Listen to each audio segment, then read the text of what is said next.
নমস্কার বন্ধুরা, তোমাদের সবাইকে শুভ সকাল জানিয়ে আমি আরও একটি নতুন ব্লগ ভিডিও এখান থেকে শুরু করছি। তো সকালেই চা বিস্কুট খেয়ে নিয়ে তারপর সকালের সকল কাজকর্ম সেগুলো শুরু করছি। তো সকালের প্রথম কাজকর্ম তো বিছানা থেকে শুরু হয়, বিছানা গুছিয়ে নিয়ে তারপর কাজকর্ম শুরু হয়। কিন্তু আমার দিক থেকে বলতে গেলে সেটা পুরোপুরিভাবেই উল্টোটা হয়। সকালে ঘুম থেকে উঠেই বাসি বিছানাটা একদমই উঠানো হয় না, কারণ সকালে 6টার দিকে ঘুম থেকে উঠেই প্রথমে আমাকে রান্না করতে হয়। 8টার দিকে তোমাদের দাদাভাই কাজে যায়, তার জন্য আমাকে সবসময় 8টার মধ্যে রান্না একদম কমপ্লিট করে ফেলতে হয়। চা তো লাগবেই, তার সাথে যা খেয়ে যাবে সেটা তো বানাতেই হবে। তারপর যখন কাজে চলে যায় তারপর এসে বাসি বিছানাটা ওঠাই, মানে আগে একদমই হাতে সময় পাই না তার জন্য। আর এদিকে কালকে একটা শাড়ি পরেছিলাম, তো শাড়িটা রাতে গোছানো হয়নি। ভেবেছি একবারে সকালেই যখন কাজ করব তখনই গুছিয়ে রাখবো। তাই এখন যখন কাজ করছিলাম সব কিছু গুছিয়ে রাখছিলাম একটু একটু করে। আর বাইরে দেখলাম আজকে একদমই মেঘলা আকাশ, তার জন্য আজকে কোনো কিছুই ধুয়ে দেয়নি। ওই বাসি যেগুলো টুকিটাকি নাইটি বা নর্মালি জামা কাপড় থাকে শুধু সেগুলোই ধুয়ে দিয়েছিলাম।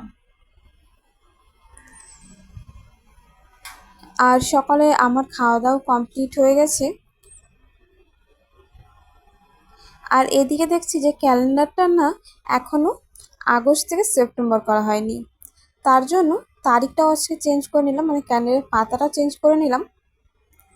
প্রত্যেক মাসে একটা করে নতুন নতুন পাতা চেঞ্জ করতে আমার খুব ভালো লাগে। আর তোমাদের না একটা কথা বলার আছে, মানে জিজ্ঞেস করার আছে বলতে গেলে, ঠিক কতটা কাজ করলে বলো তো সবার মন পাওয়া যায়?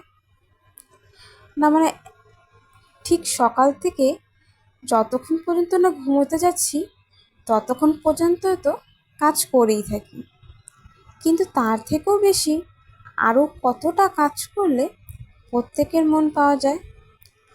আমার তো এই 2 বছরে এখনো পর্যন্ত তা জানা হয়ে ওঠেনি।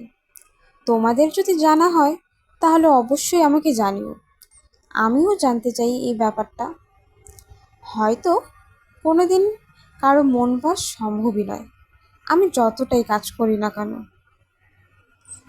হয়তো কেউ দেখতেই চায় না কতটা কাজ করছি, বা কেউ দেখে না যে কতটা করছি। সব কিছুই সামনের মানুষগুলোর ওপর নির্ভর করে। আমরা যতই চেষ্টা করি না কেন কারো মনের মতন কখনোই হতে পারবো না। তা যাই হোক, এটা আমি আমার নিজের তরফ থেকে বললাম, সবার সাথে এমনটা নাও হতে পারে। এইদিকে দেখতে পারছো আমার মিনি আর মিনির মাকে দুজনে মিলে খুব দুষ্টুমি করছিল, তো তাদেরই দেখছিলাম। আর এইদিকে একদম মেঘলা হয়ে রয়েছে আকাশটা, রোদের তো কোনো নামই দেখছি না আজকে। একটু বাইরে এসে বসলাম আকাশটা দেখার জন্য, তখনই চোখে পড়ল দূরে একটি গাছে একটি পাখি বসে রয়েছে। প্রত্যেক দিন ওখানেই বসে থাকে, দেখতে না খুবই ভালো লাগে। এই দেখো দেখো দেখো, দুষ্টু মিনিটা কি শুরু করেছে। আর এগুলো তো তোমাদের দেখিয়েছিলাম আমাদের বাড়ির গাছ, তো এটা পুঁইশাক গাছ। গাছটা ধীরে ধীরে বড় হচ্ছে। আর এইদিকে আমাদের ফুল গাছও তো রয়েছে।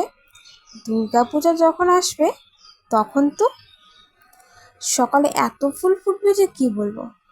এখনও প্রত্যেক দিন সকালে বেশ ফুল ফুটে উঠানে পড়ে থাকে, কিন্তু সকালবেলায় ভিডিও বানাই না, একটু দেরি হয়ে যায়, তাই উঠান ঝাড় দেওয়ার জন্য সব তুলে রাখতে হয়।